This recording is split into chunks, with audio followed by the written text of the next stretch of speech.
Hi there, how are you doing? This is Jess and I'm back again with another video, and in today's video I had a question I want to talk about. It's about pillar candles and transportation. So the person was wondering, how do you handle pillar candles in the heat, and do you worry about them sweating, and how do you keep them from breaking? So the first thing I will address is pillar candles and sweating. Okay, so how you avoid this is you think about your wax and then your climate that you live in, and also where you're going to ship it to. So if you live in a cooler place and you're shipping to somewhere warmer, you need to take that into consideration, because if your wax is fine where you live, it might not be fine where your customers are and where your product is actually ending up. So that's the first thing you need to think about. So this can be applicable basically anywhere, wherever you are on the planet. If you live somewhere cool and you're shipping to somewhere warm, or opposite, if you live somewhere warm and you're shipping to somewhere cool, you can think about that as well. Although warm to cool isn't as prevalent of an issue as from cool to warm. That's the most important one that could really get mixed up. So if you live somewhere cooler, like for example, if you live in the southern part of Australia, closer to Antarctica, it's cooler than in the northern part. So I used to live in the northern part of Western Australia, and it was very hot there. So I couldn't make and ship soy candles of any kind, pillar or container, because the candles would sweat. So like the wax would partially melt again, and then the fragrance oil would like rise to the top of the candle and pool, and the wax itself would like melt, and it wouldn't be a smooth top finish. You could get kind of like,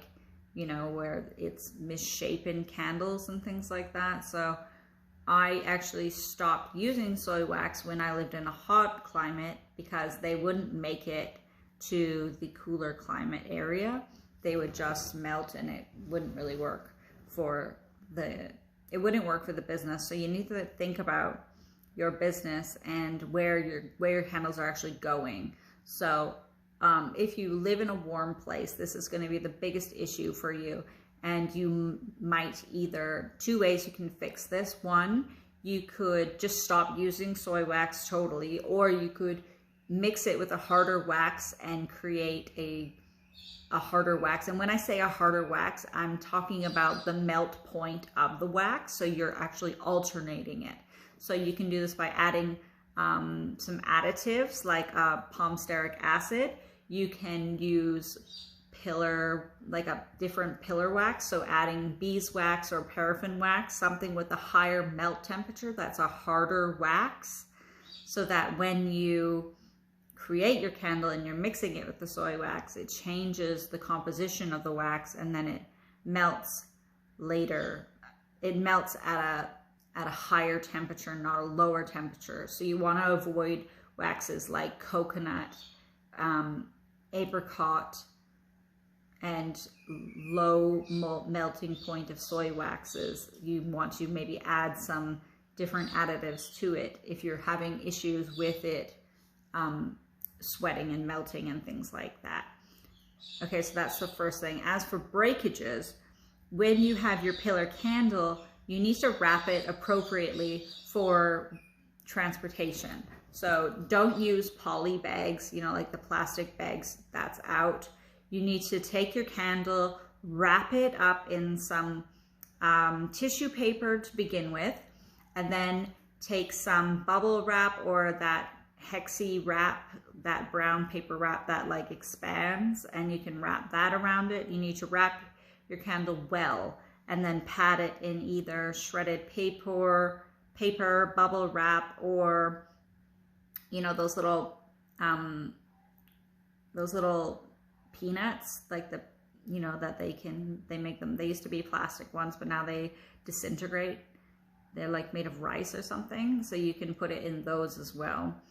But yeah, to avoid breakages, basically you need to wrap it appropriately and then put it into a box, and then seal your box very firmly. So, and then take your box and shake it. And if you can hear it rattling, you didn't wrap it good enough, because you want your box, when you shake it, to be completely solid and it not moving around at all. So if you have accomplished that, where you like shake it and nothing's moving, it probably, most likely, will not break.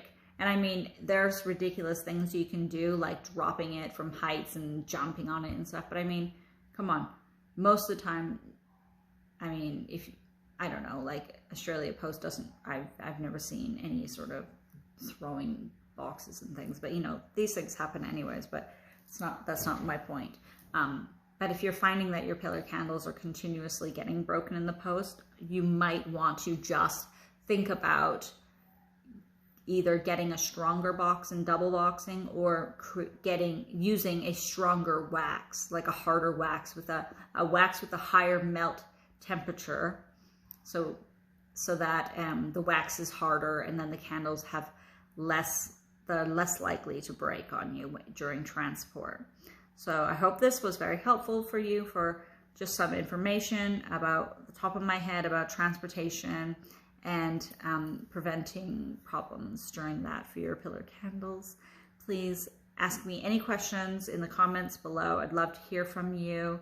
Give this a thumbs up if this was helpful, and I'll see you in the next video. Bye.